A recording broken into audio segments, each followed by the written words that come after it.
everyone. My name is Rebecca and I am the founder of I Have a Voice. Welcome to today's edition of I Have a Voice's Autumn of Advocacy.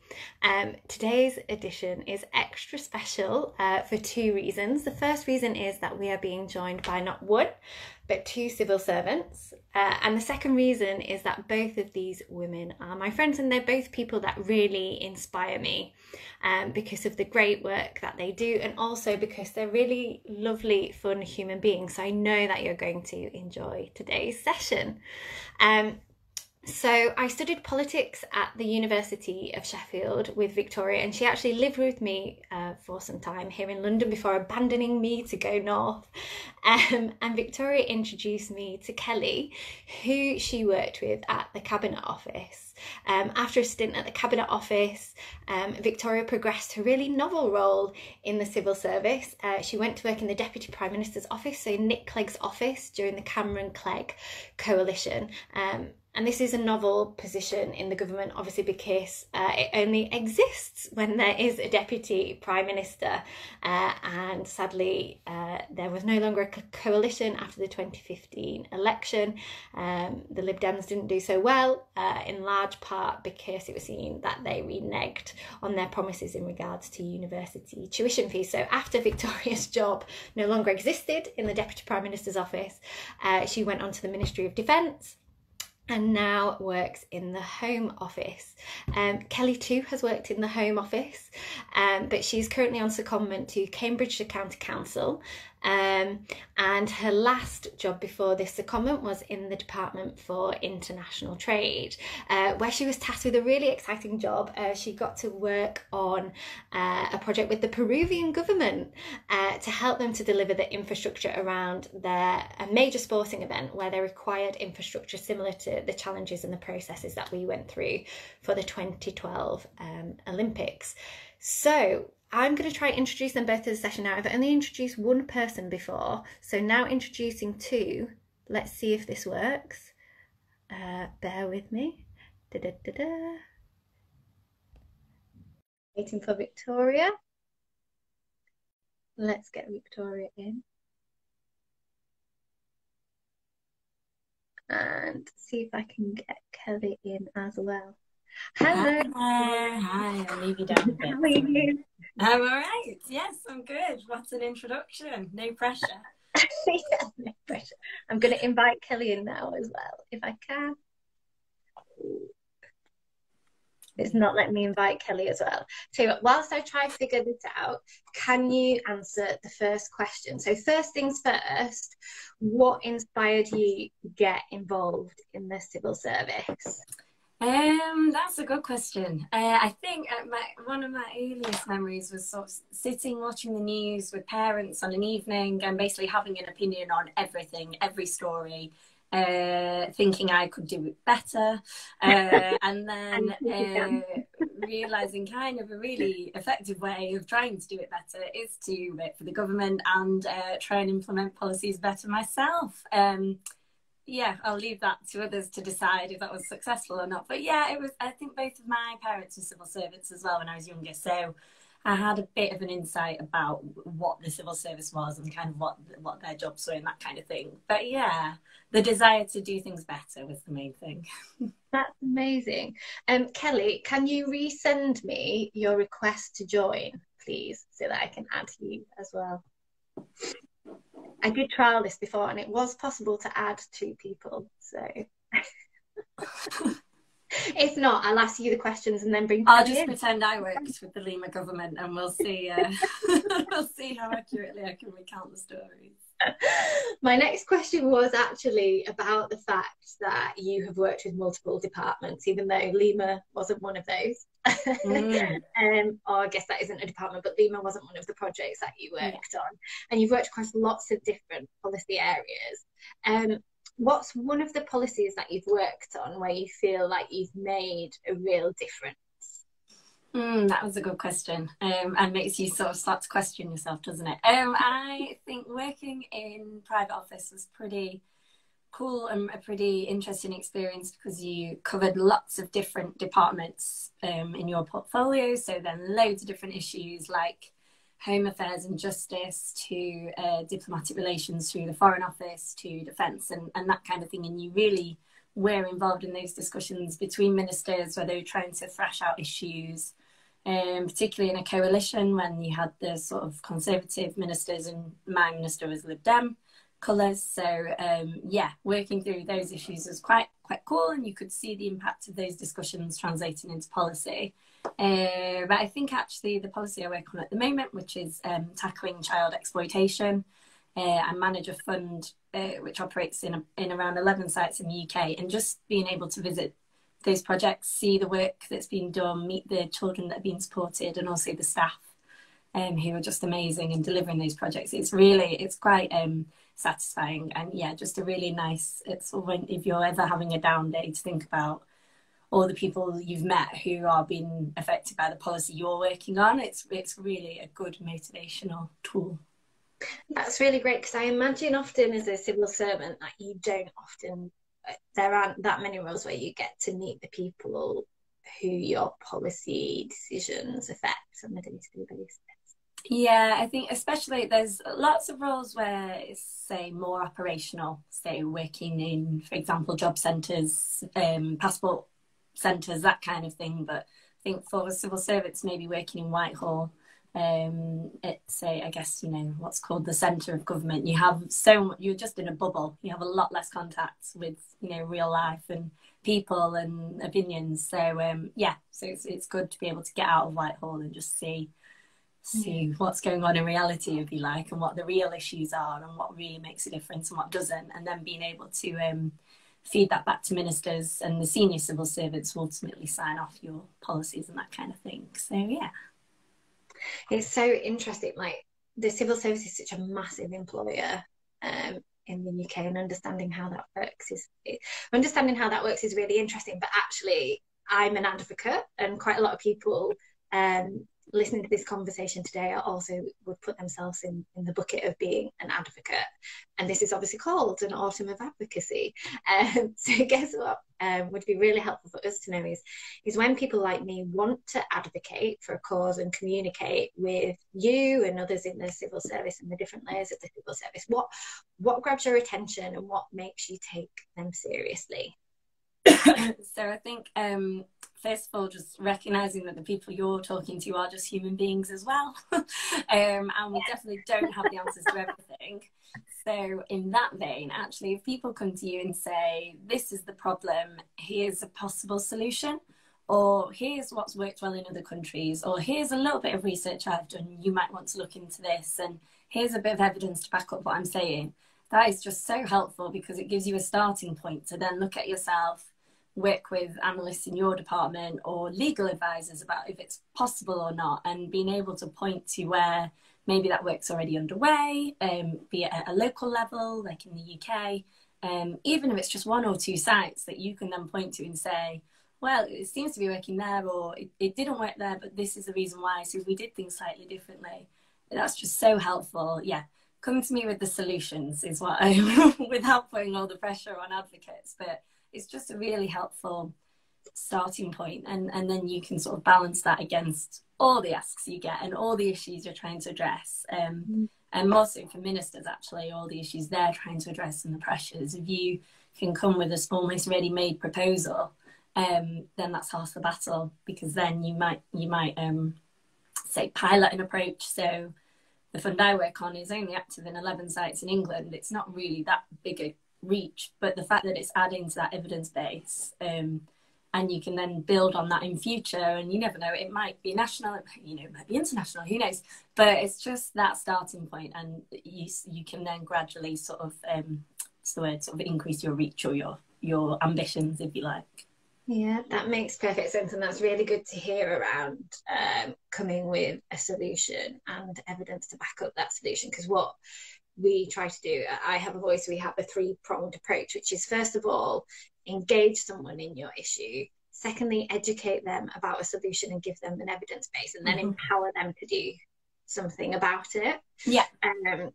So that's what you're saying about coming with like a ready-made proposal. You're empowering them to take action. Definitely. And it doesn't have to be the answer. I think I joke, but it could even be, what you're doing isn't working and this is why. So then, you know, you can almost divert efforts elsewhere or divert funding, importantly, as well. Like learning what doesn't work is as important as learning what works if you can stop doing something that doesn't work. Particularly, you know, in the current climate where budgets are tight everywhere and responding to a global pandemic, you know, so departments are having to be very creative about how they meet their obligations and how they deliver policies in an efficient way. So if you can then come and say, look, the evidence is pointing to this, then that's equally helpful. Yeah, it was really interesting that you picked upon other countries' experiences, and when I swap in a minute, as soon as I come together, I will ask Kelly about her. Ask Kelly about her international experience, because I'm sure that she will have lots to add on that. One of the things that would be really interesting to get both of your perspectives on, but you first, Victoria, is as a civil servant, you have to be non-party political. And you mentioned that you worked for Nick Clegg, who was Lib Dem, and now obviously we're under a Conservative government. But most people who become civil servants, they get involved because they really care about policy and politics. But obviously the distinction and being non-party political is really important. Can you explain to us kind of why that's important and how it plays out in your role as a civil servant, and whether you've ever found it hard? Well, having lived together, you know, there's times when I have definitely found it hard. But, you know, as I say, we are human. So, so I'm actually going to read. I've got the Civil Service Code in front of me. But as a civil servant, you have to have integrity, honesty, objectivity, and impartiality. And it can, at times, you might work on a policy area that you don't agree with the motivations for it. But that's really when the evidence base comes into play in the advice you're putting to ministers, and that objectivity. You just have to be driven by what evidence is showing you and the best way to achieve that goal. And also, a lot of the time, different ministers have different, I guess, strength of character, you might say. But sometimes what you see written in a manifesto commitment, it doesn't necessarily mean it's going to be policy in that form. There is almost a bit of a negotiation period where you work through, okay, Minister, this is your ambition and this is what you want to achieve. First, you have to check if it's legal. And second, you have to check if it's possible to do it by that means. And sometimes it's not. And then you have to work through, okay, what other methods are there for achieving that objective, or what might be feasible?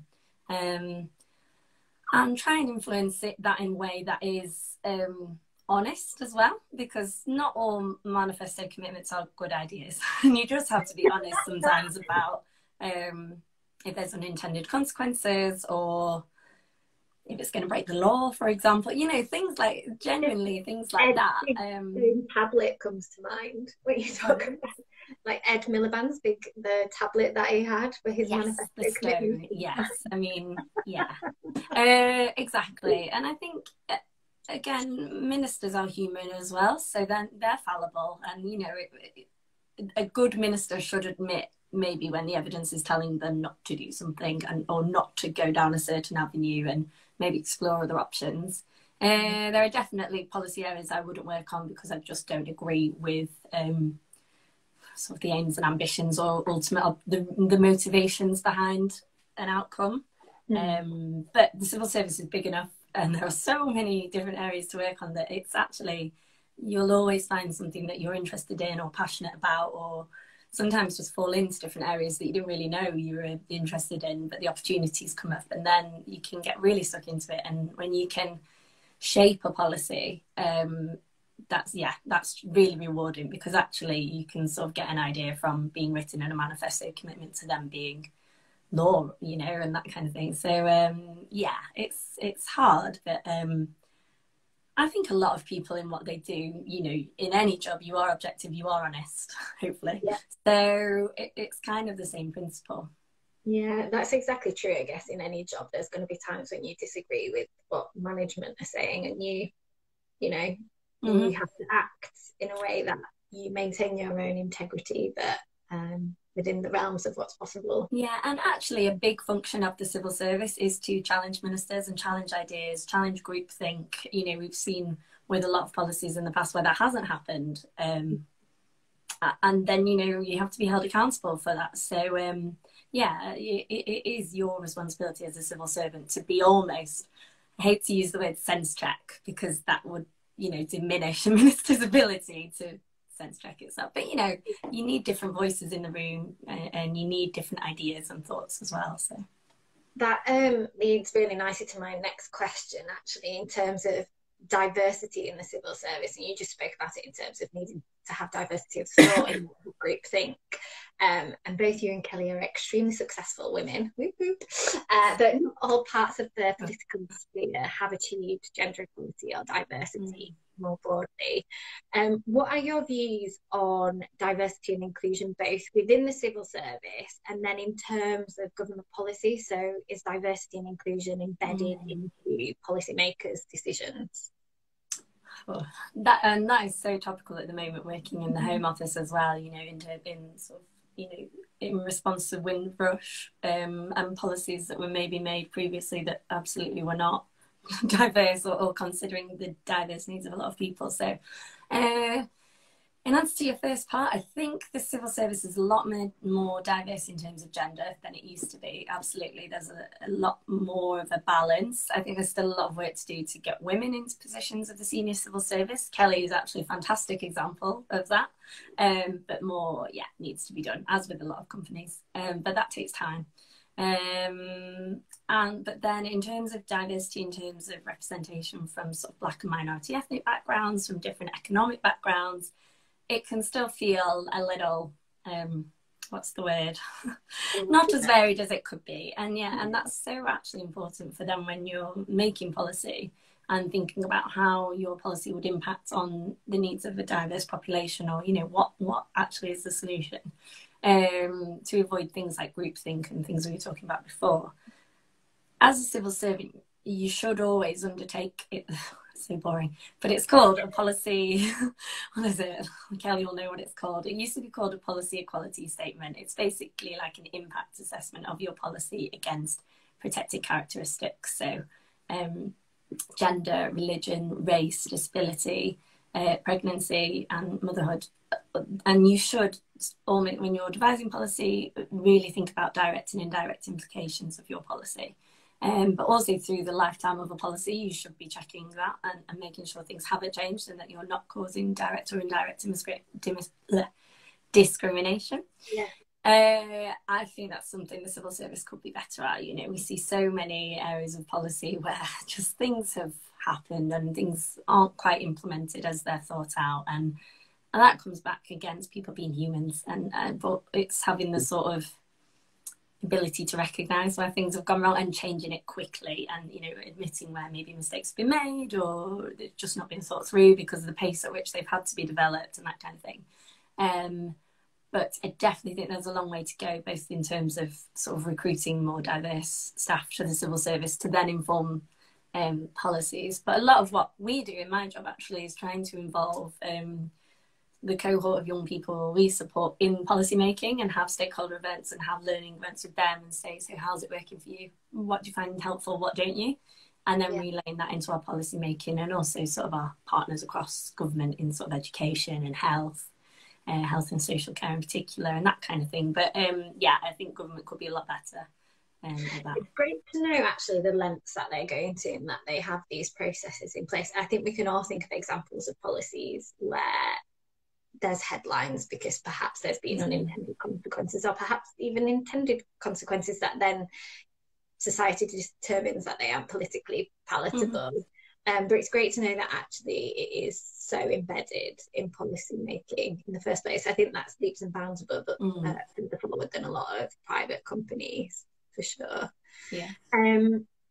So I have one final closer for you before hopefully adding Kelly or having more technical difficulties. But could you finish this sentence?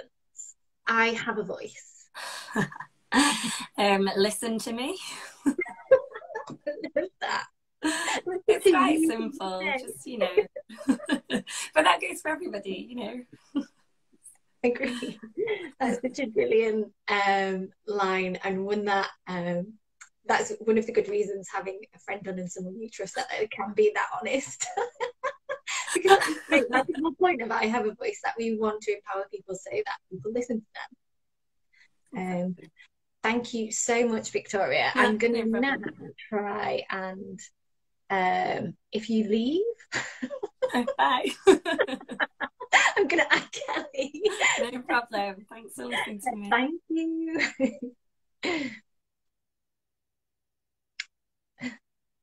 So now I am just going to add Kelly. Here we are. And just send in a request to Kelly, who is about to join. Hello. Thank you so much for your patience. I thought it was me being just technically pretty rubbish, but let's say both of us, that's okay. That's what was happening. It was you, not me. So we heard from Victoria then about all of the awesome jobs that she has done in civil service, and you, if I remember correctly, have been there longer than Victoria. Just slightly, slightly older than Victoria, so yeah, a little bit longer. So maybe you could tell us a bit about kind of your career path through the civil service and some of the roles that you've done and really enjoyed doing, and the different policy areas that you've been able to work on. Yeah, of course. So I actually started in the civil service. My background in kind of local police constabularies. And the reason I actually went to the civil service is because I wanted to get involved in some of the big policy around counter-terrorism and security. I was lucky enough to interview for 2 roles, so one with the Home Office and then also one with the Cabinet Office, and was offered both. And I decided actually to kind of divert slightly in my career and go into the Cabinet Office, just because it was a really good opportunity for me to understand the breadth of work that goes on across the civil service. I felt like I had a pretty good understanding of kind of all of the main kind of policy areas and the things we did. But I don't think until you're kind of fully embedded in the civil service, you can really understand the breadth of work that they do. And even now, having been in the civil service for kind of nearly 8-9 years, I still don't know all of the kind of work. There are new teams that I kind of come across and I'm like, wow, I didn't realise we were doing work in this area. So I kind of started in the Cabinet Office, and I started around a commercial agenda, which was really interesting because civil service is typically known for kind of policy development, and that's kind of what the kind of key skill set has been in the civil service. But over the years, we started to outsource more and more public services. So we outsource a lot of work around prisons, around criminal justice, in employment. So there's lots of different things we now have contracts with the private sector. And actually, we didn't have the commercial capability in the civil service to deal with a lot of those contracts. So you had people that were kind of really steeped in policy but didn't know how to procure or run contracts, and it was really difficult because we were seeing lots of public money being wasted just because these commercial contracts weren't set up properly. So I was really lucky to work in the Cabinet Office at the time that they were kind of trying to get on top of these contracts, and it was quite frightening in one sense to see how much money was being wasted, but then on the other hand to look at the kind of savings we were able to achieve and the money we could bring back into government to spend on schools and hospitals and other really important public services was fantastic. I had a little stint in the Home Office then, in Border Force and in the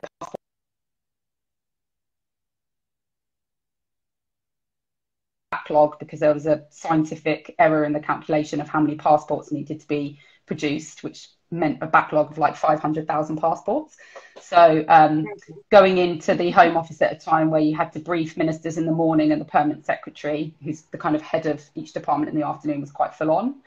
And then I went over to the Department of International Trade to lead on the Lima project. So that's kind of my kind of random but interesting career around the civil service. It's so interesting that you went in there to deal with like such an important, well, with aims to deal with such an important issue around counter-terrorism and kind of the thing that you went on from there on out. You mentioned that even as someone who's inside the civil service, that at times you can be like, oh, there's this new team that's doing this thing that I didn't really realise the government did. And I think a lot of people listening won't have known how much the government thinks about contracts and procurements and things like that, which makes it hard for people who I guess, want to engage with democratic processes and talk to the government about the issues that matter to them. It's quite difficult to navigate and difficult to get civil servants' attention because a lot of people are asking them to do a lot of things at any one time. A similar question to what I asked Victoria, what's the best way for people who want to engage with the civil servant to get their attention and kind of have that meaningful dialogue? So kind of repeating a few of the things that Victoria said, but adding to it as well. I think really important is kind of honesty and passion about the subject that you're kind of coming forward with. Civil servants, you know, do get lots of requests for their time to look at different things that people want to kind of, different issues they want to bring to their attention. But the things that have really kind of gripped me have been people that are really passionate about the subject and kind of really care about it. I agree with Victoria, you know, people coming with solutions is really important, and evidence and insight that we don't necessarily get to. Victoria made the comment that we are in a bit of a bubble in Whitehall, and it can feel like that sometimes. You can feel very far removed from kind of the front line and from real citizens.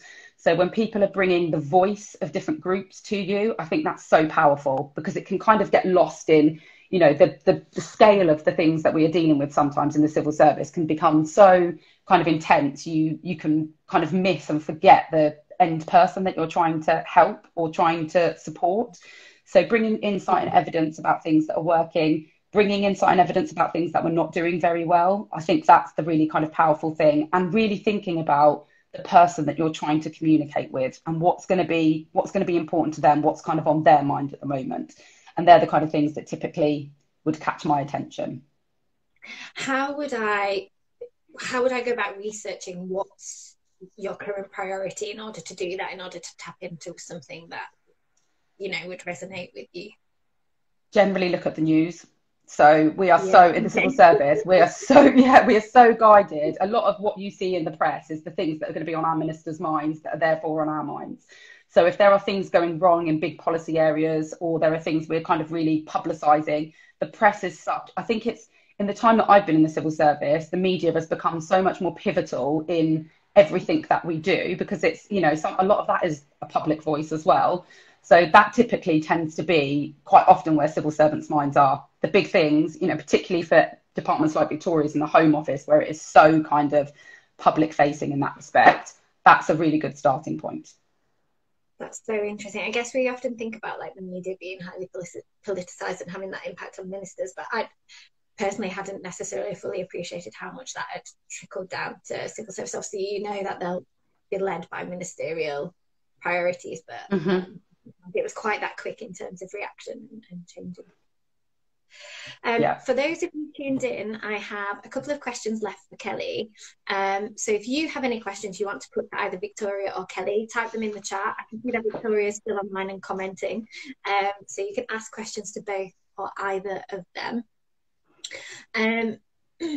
One of the things that I said in the intro, and one of the reasons that I asked you and Victoria to come and talk to Either Voice, is because you are both super successful women.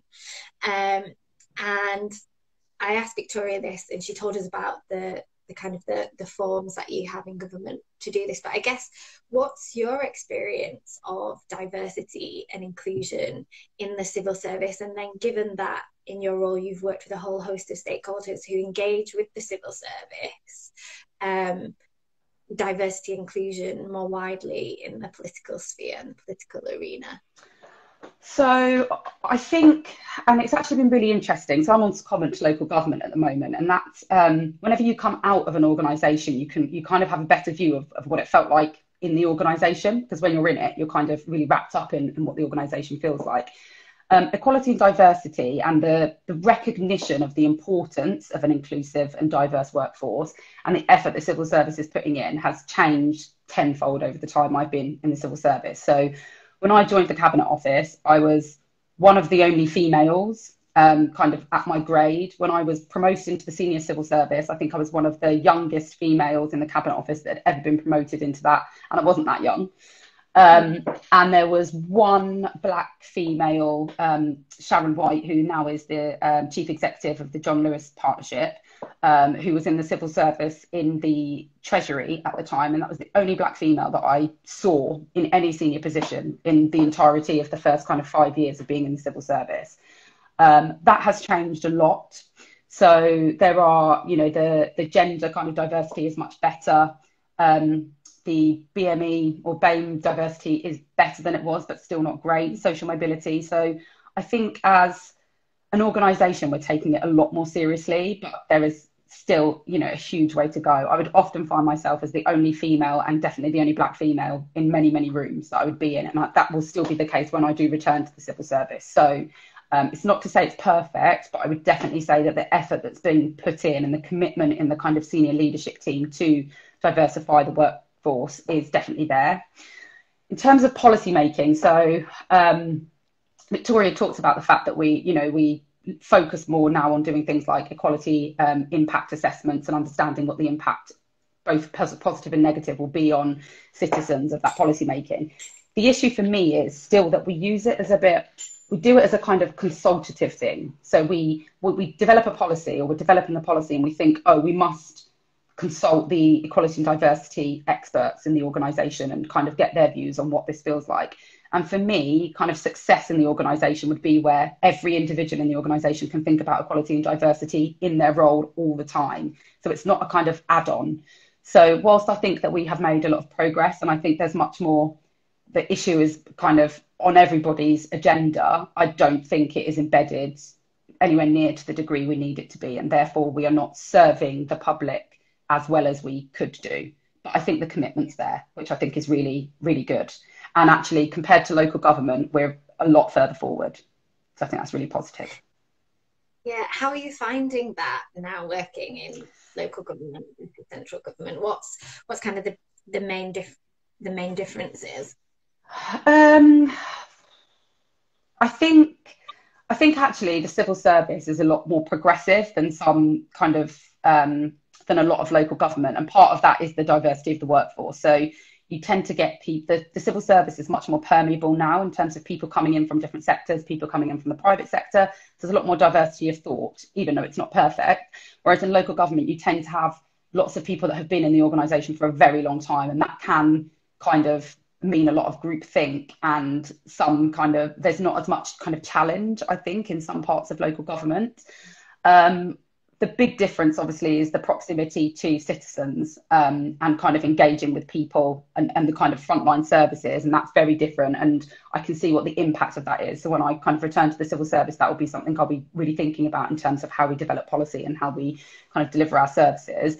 But I think there's lessons each kind of sector could learn from the other. I think the wider public sector could teach the civil service a lot about community engagement. And I think we could probably teach local government a lot about kind of diverse workforces and different practices. So definitely things that we could teach each other either way. And hopefully I'll be able to take some of that back when I go back. That's amazing. I do have one follow-up question, but just a reminder, if anyone does have any other questions, to type them in the chat now. You mentioned community engagement, and one of the main things that we try to do at I Have a Voice is to engage young people, but people more widely, but mainly young people, with politics and empower them to have their voices heard. What kind of things do local government do to have community engagement that kind of central government and civil service could take from? What are some of those lessons? I think there's a lot more desire to co-design.